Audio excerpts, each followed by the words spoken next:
ঢাকা বিশ্ববিদ্যালয়ের ইংরেজি বিভাগের ইমেরিটাস অধ্যাপক কথা সাহিত্যিক প্রাবন্ধিক সৈয়দ মঞ্জুরুল ইসলাম মারা গেছেন। রাজধানীর ল্যাবিড হাসপাতালে চিকিৎসাধীন অবস্থায় বিকেল ৫টায় শেষ নিঃশ্বাস ত্যাগ করেন তিনি।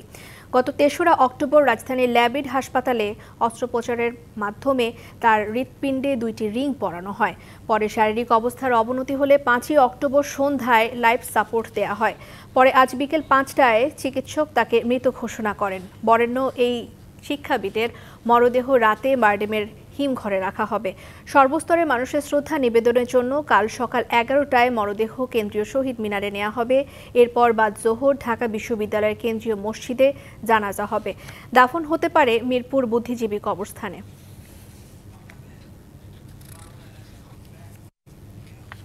কথা সাহিত্যিক সৈয়দ মঞ্জুরুল ইসলামের মৃত্যুর খবরে রাজধানীর ল্যাবিড হাসপাতালে জড়ো হয়েছেন স্বজন, সহকর্মী এবং শিক্ষার্থীরা।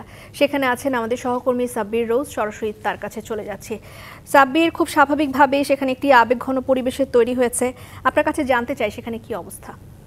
ধন্যবাদ আপনাকে। আমরা আছি ল্যাবিডের সামনে। কিছুক্ষণ আগে আমাদের জনসংযোগ কর্মকর্তা জানিয়েছেন, আপনি সংবাদে যেটি বলছিলেন, আগামীকাল ১১টায় জানাজা কেন্দ্রীয় শহীদ মিনার, তারপরে ঢাকা বিশ্ববিদ্যালয়ে আরেকটি জানাজা এবং পরবর্তীতে তাকে দাফন করা হবে। তো আমরা সরাসরি জনসংযোগ কর্মকর্তা আমাদের সাথে রয়েছেন, আমরা তার কাছ থেকে একটু জানতে চাইব যে এখনকার কি আনুষ্ঠানিকতা রয়েছে।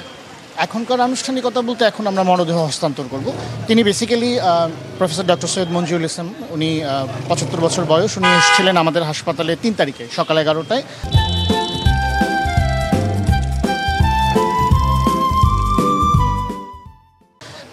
উনি মুমূর্ষু অবস্থায় এসেছিলেন এবং হার্ট অ্যাটাক নিয়ে এসেছিলেন। আসার সাথে সাথে আমাদের বিশেষজ্ঞ চিকিৎসক যারা আছেন তাদের তত্ত্বাবধানে চিকিৎসা শুরু হয় এবং ওনাকে একটা রিং পরানো হয় হার্টে।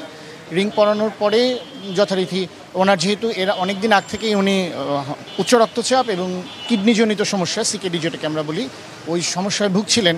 এই কারণে আমরা ওনাকে একটা মেডিকেল বোর্ড গঠন করে মেডিকেল বোর্ডের পরামর্শ মোতাবেক আমরা ওনাকে চিকিৎসা দিচ্ছিলাম। পরবর্তীতে ৫ তারিখে ওনার অবস্থার বেশ অবনতি হলে আমরা ওনাকে লাইফ সাপোর্টে নিয়ে যাই।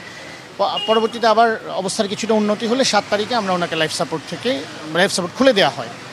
তারপরে আজকে সকালবেলা ওনার অবস্থার আবারও অবনতি হয়। অবনতি হওয়ার কারণে আমরা ওনাকে আবারও লাইফ সাপোর্টে নিতে হয় এবং বিকেল ৫টার সময় হার্ট অ্যাটাক, হার্ট ফেলিওর এবং কিডনি সংক্রান্ত জটিলতা আর শ্বাস প্রশ্বাসজনিত জটিলতার কারণে উনি ইন্তেকাল করেন।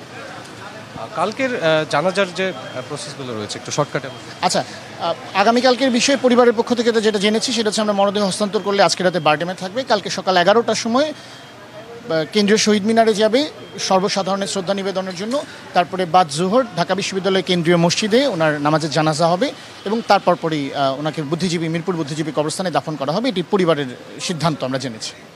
যে আপনি শুনছিলেন যে জনসংযোগ কর্মকর্তা আমাদেরকে যেমনটি জানাচ্ছিলেন, তো এই ছিল এখনকার মতো সর্বশেষ। পরিবারের সদস্যরা পরবর্তীতে আমাদের জানালে পরবর্তী সংবাদে আপনাকে জানাতে পারবো। সাব্বির রোজ, ধন্যবাদ আপনাকে।